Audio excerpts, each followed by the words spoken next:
I'm very pleased and honored to be with you, as I am always when we are here together, because this is why I came on planet Earth. I discovered that many years ago, and it hasn't changed. The feeling is stronger and stronger every week, every day. The science of mind is defined as a correlation of the laws of science, the opinions of philosophy, and the revelation of religion applied to human need and the aspirations of humankind.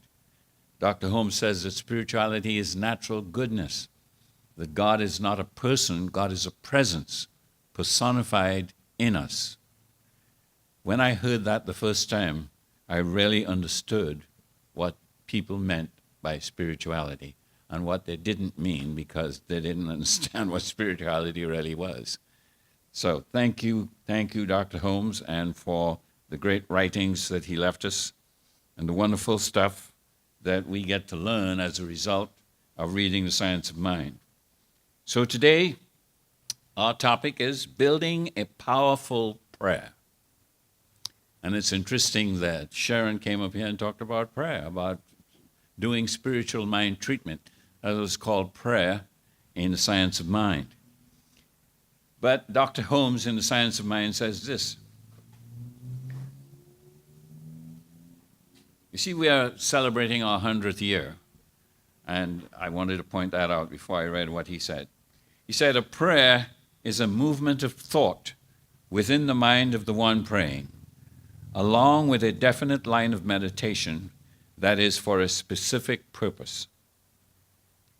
A prayer is a movement in thought within the mind of the one praying, along a particular line of meditation for a specific purpose. Everybody who prays for a purpose, for a reason. There's something there that causes them to pray. And defining prayer like that really makes a lot of sense. That's one of the things I love about Science of Mind, is it makes sense. It doesn't leave you up in the air hanging, hoping that you could grab something before you land on a picket or something. So a prayer is a movement in thought within the mind of the one praying. Movement of thought. You see, he says that nothing moves until mind moves. You think about it. You haven't made one single move in your life without you first mentally think about it. Or it popped into your head and you say, I should do this. I should go here. I should change this. It's always the mind moving first before something happens in your life. A prayer is a movement of thought. So in other words, we think our life into being. I don't mean that you think yourself to be born. I meant as you go along each day, you are thinking yourself into the experience of life all the time. That's why in our magazine it says, change your thinking, change your life.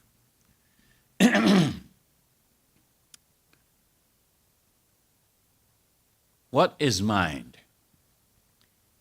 Dr. Holmes said that we can't find mind anywhere in the body. Wherever you look, you're not going to find it. It's not the brain. The brain is the instrument of mind. So where is mind?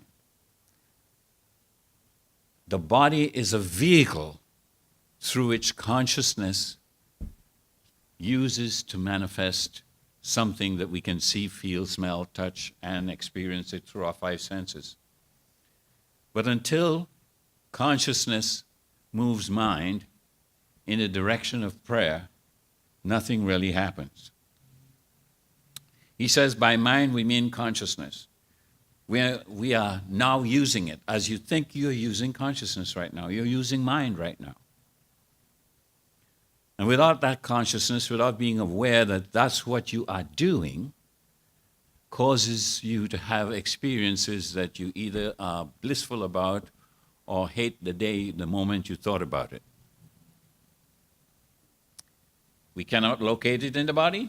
All we know about it is what it is not. We don't know too much about it because it is a mystery. But what it does, that's all we know, what it does. And the greatest philosopher in the world cannot tell us any more than that about mind and consciousness. I had, I had a wonderful teacher when I was in the School of Ministry, and he said, consciousness is the ground of being.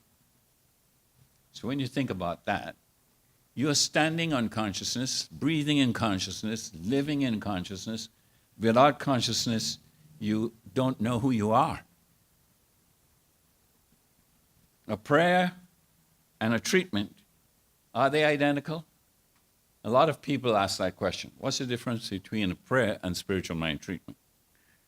Well, Dr. Holmes says if the prayer has a recognition that there's spirit, the omnipresence of spirit, the omnipotence of spirit, and the omniscience of spirit, and there's a sense of unity, there's a sense of unifying with it, then that's treatment. Every treatment is a prayer, not every prayer is a treatment. Because not every prayer contains those 5 elements. The omnipresence of God, the omniscience of God, and the omnipotence of God, and a sense of the unity of the oneness, that you are one with that one because you are one of the one. God made us in its image and likeness, made us one of itself, individualized itself and called it you. When you look in the mirror next time, don't be surprised. But say to yourself, look into your eyes and say, God individualized itself as me and called it me. Not looking at the shape of your face, the color of your skin, or the height you put on, or the weight you took off. You're not thinking about that at all.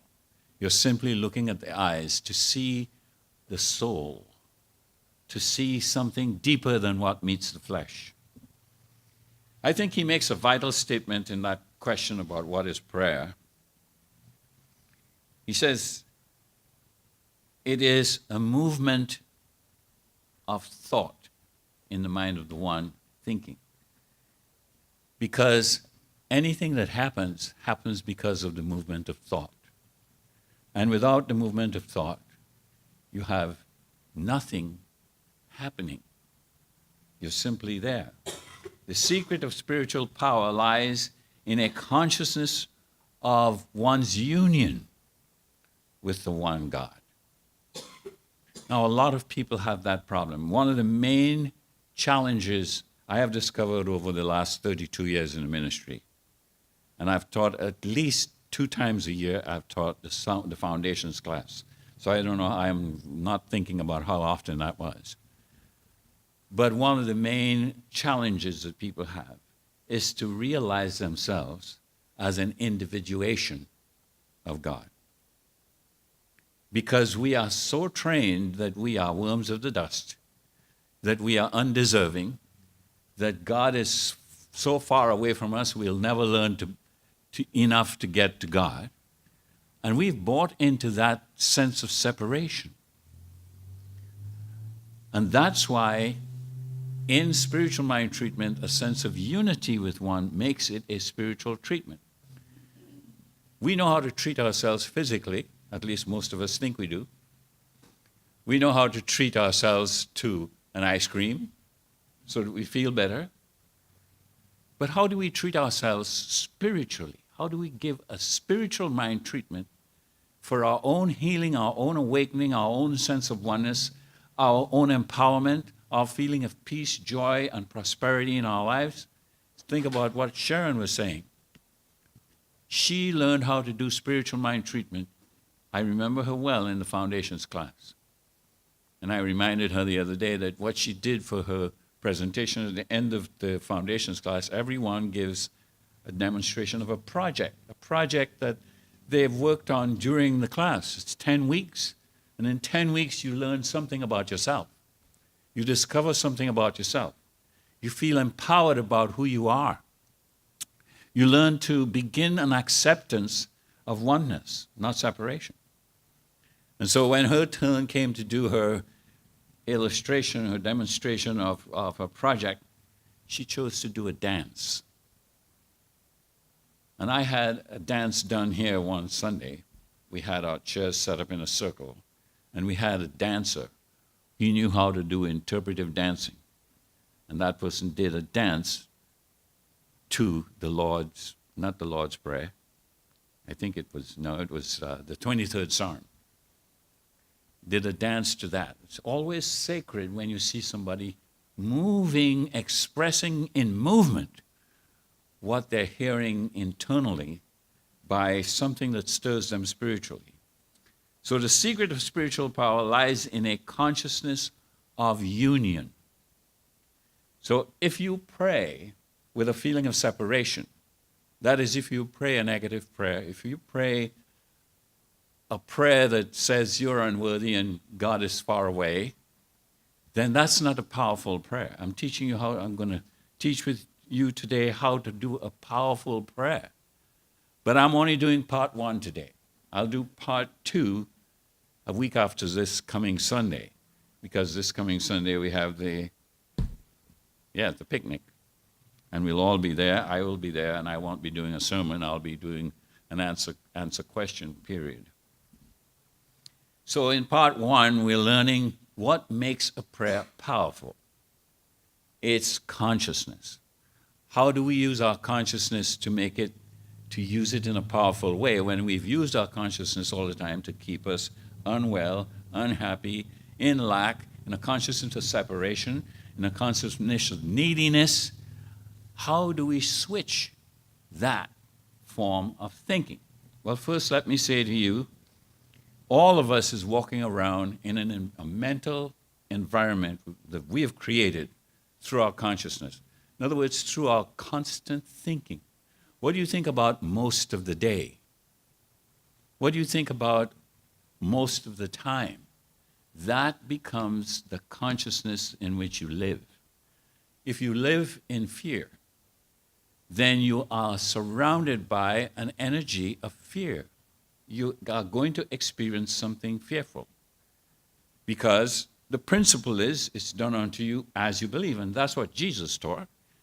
Whatever you believe, you will receive. What we give attention to, we bring about in our lives. What we think about, we bring about. So if you could look back and reflect just in the last 10 days, what did you think about? What was your dominant thought? Was it one of life enhancement? Was it one of beauty? Was it one of love? Was love the predominant idea?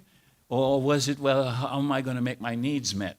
I have this pain, it's hurting me. Well, when I see the doctor, I wonder what report am I going to get? Fear. What was the dominant thought? And he says that the dominant thought becomes our conscious practice. And that's the place from which we speak our word in prayer. The prayer is totally unanswered because we usually pray for something to be good. But if we're praying in a consciousness of something not good, then we will get more of not good. Because you see, prayer is not to try and encourage God to be reluctant or to discourage God from being reluctant. God isn't holding back anything from any of us. But God is creating all of us exactly the way we were meant to be, and we have not been living up what we were meant to be. Nothing moves until our mind moves. We're not going to change our lives until we change our minds. So here's something I copied from Dr. Holmes. It says, no two of us are alike. Each of us has a unique place in the universe of mind, the universe of mind. Each of us lives in mind. Each contacts it through our own mentality, in an individual way, drawing from it a unique expression of the mind's own nature, your mind's own nature. How are you drawing to you? In other words, he's saying that all of us are exactly where our mind has been over the years that we've lived. And a lot of people look at that and they say, well, how could that be? I wasn't thinking of that. But you see, because we're not conscious that we are creating our lives every time we think, we forget that we thought of something because it felt automatic.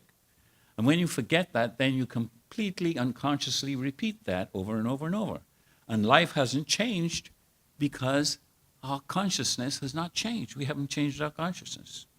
if we are recognizing our oneness with God, we cannot pray, he says, for anything less than the good of all men and all human beings. In such a prayer, he says, we should not dwell upon evil or adversity. How many times people pray in a consciousness of fear? How many times people pray because they don't like what's happening? And you pray because you're afraid of what you think is happening. And he says, we have to love everybody, not one except that one. We have to love everybody. We have to pray for the betterment of everyone on this planet Earth. Or our prayer is not going to bring us the joy that we hope to experience. I hope you're hearing this, because this is the key to a successful, happy life. That we pray not out of a sense of fear and separation, but out of a sense of oneness and inclusivity. You see, when we pray about a fear, we are actually inviting that prayer, that fear, to take stance in your life. And so it spreads. And so it is contrary to the nature of our being not to love. We were born in love, by love, for love, with love, to love. That's how we're made. God is love. Love is God. We're made by God. So we are made by love. The secret of spiritual power lies in a consciousness of one's union with the whole. You can't feel powerful if you feel separated from the wholeness. So how do I build a powerful prayer?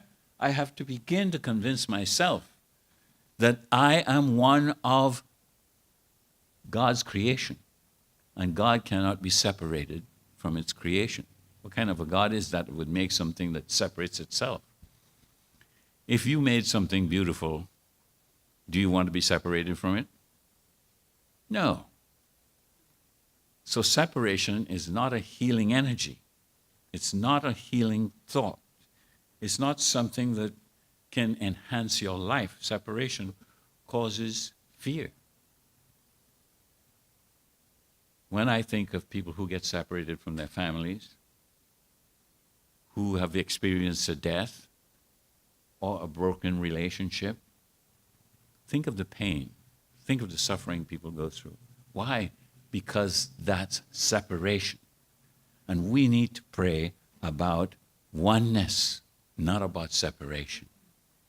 We cannot have a powerful spiritual mind treatment or prayer if we believe in duality. If we believe that God is answering some people's prayer and not some others, because God doesn't take sides. You know, I remember when the Iraq War first broke out, when George Bush was the president. We had a midweek service that I used to run in Huntington Beach. We had 3,000 members there. We had 100 and some odd people at the midweek service. And one person asked me to please pray for our troops. I said, you know what? Thank you. I'm going to pray for all the troops. All the troops. Not just our troops, all the troops. That the fighting stops and that there's healing and wholeness and there's a recognition of oneness.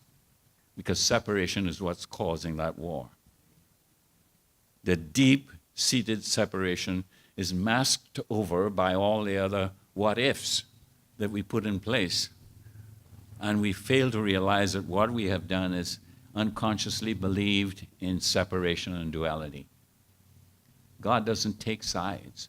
God doesn't say, I'm going to let you win the game. You've heard people say this when they win a game. They say, God bless me. I'm so thankful to God. God bless me. So what happened to the person who didn't win? Do you see my logic? It doesn't even make sense. Of course God blessed you. God blessed the loser too. God blessed the winner too. God is everywhere. God is omnipresent. So if I think that God just blessed me and didn't bless the guy who came second or third or fourth or last, then I'm believing in separation. There's duality. And that takes away from my power because I cannot speak in that consciousness. So on page 152, he says, prayer is constructive because it enables us to establish closer contact with the fountain of wisdom. And we are less likely to be influenced by appearances around us, to judge according to appearances. Didn't Jesus say that? Judge not by appearances. He says, judge righteous judgment. What's righteous judgment? The consciousness of oneness. Not duality, not separation. Through prayer, we recognize a spiritual law. The law of the Spirit says it's done unto you as you believe. What are you believing while you are praying? If you say, well, I've been believing my prayer, but it's not being answered, then there's something wrong with your logic. You're thinking one thing and praying something else. In other words, you're contradicting your prayer while you're doing the prayer. Or you're living in a consciousness of contradiction. Any way you want to call it. Prayer is not an act of overcoming God's reluctance, he says, but should be an active acceptance of God's highest willingness. Think about that. Approach God, approach the prayer with the consciousness that God is the most willing to do as I ask, as I pray. God's highest willingness will allow you to experience a consciousness of oneness with God. Prayer is an acceptance of God's highest willingness. Powerful prayer. Powerful prayer is acceptance of God's highest willingness. Even in the Bible it says, before they call, I will answer. You think God was lacking then to help you? No. Before they call, I will answer. Before the prayer is uttered, God says yes. The answer is yes. Isn't that wonderful? I don't even have to utter the words audibly. If I think I'm going to pray about a certain thing, God has already said, it's okay. Do I believe it? Whether I believe it, whether I experience joy or the answer is based on my consciousness. How am I approaching that prayer? If this law is responding through the impulses of my thought, because remember, it's a movement of the thought in the mind of a person thinking. If the law is responding to my thought, the law of spirit, my mouth is saying one thing and my thought is saying something else. It is not the mouth that does it. It is the consciousness of the mind that does it. Prayer is an acceptance of God's highest willingness. Before they call, I will answer. Before a prayer is framed, God has already answered it. So in dealing with mind, we are dealing with a force, a powerful force that we cannot fool. You may be able to fool me. You may be able to fool your neighbors, your friends, your lover, your wife, your husband, whomever, but you cannot fool your own consciousness. You cannot fool your own mind, because the mind knows what it knows without you having to exercise it. Each individual has their own unique state of consciousness. And what that means is our overall pattern of thought. You want to know what your consciousness is? What has been the pattern of your thought? That's your consciousness. Because that's what you become conscious of in an instant. You could be thinking about something that you're trying to learn, but when you're conscious of something else other than that, guess what takes over? The trend of thought, the tendency of thought. And that's what causes you to have a powerful prayer. You must develop a new pattern of thought. Now, if you say, well, how am I ever going to learn this?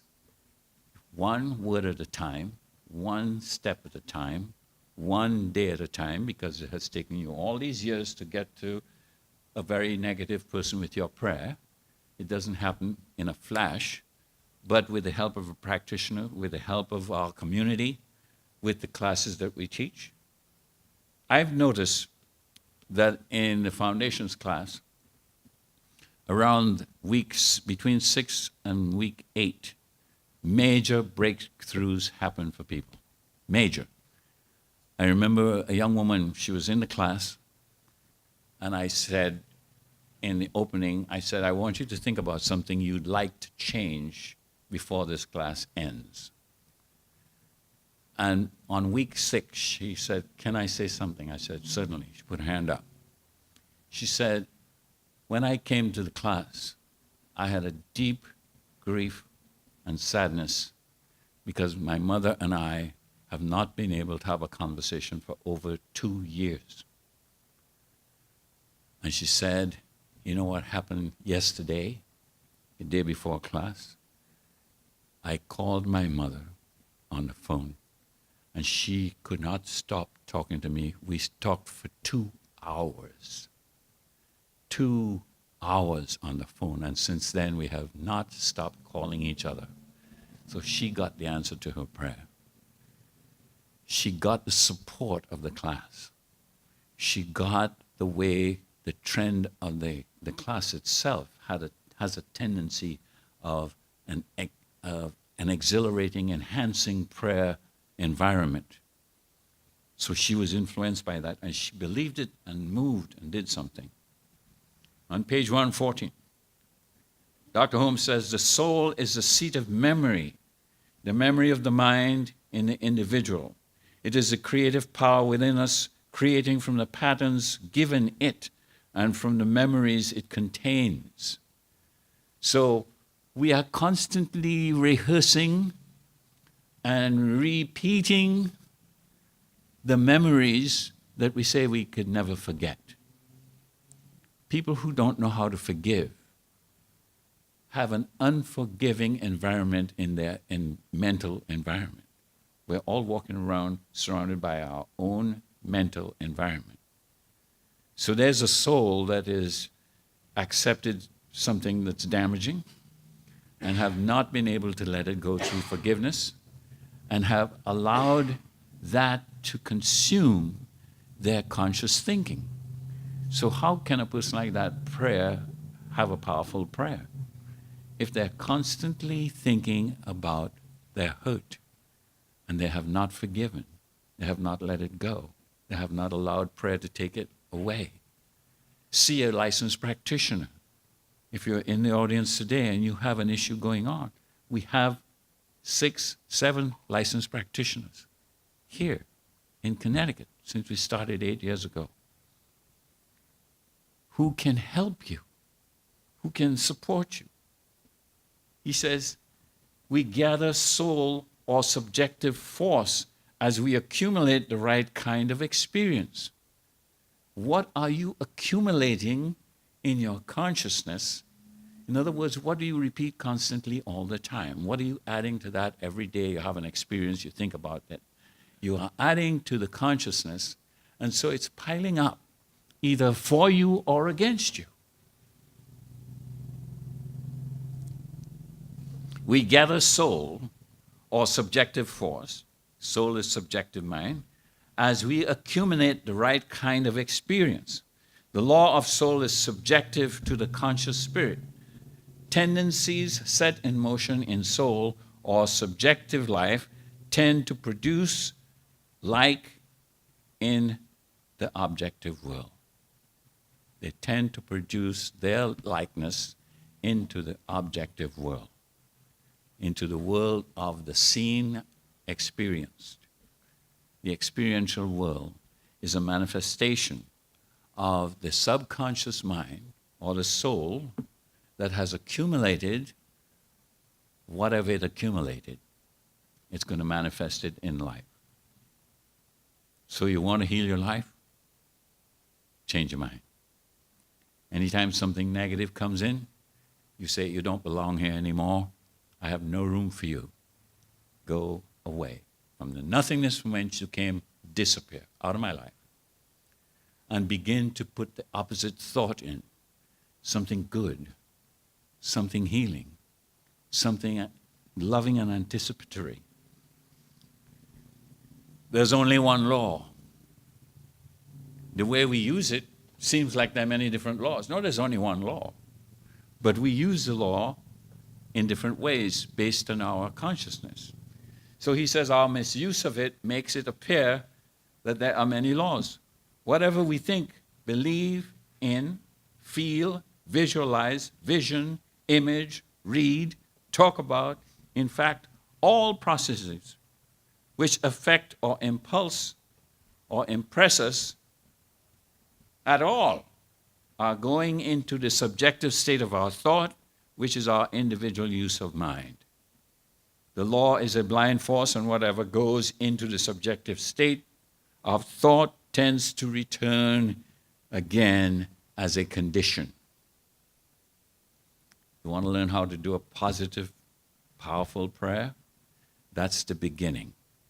You come to session 2, you're going to hear how to actually do a spiritual mind treatment that is effective, that is powerful, and that has no flaws.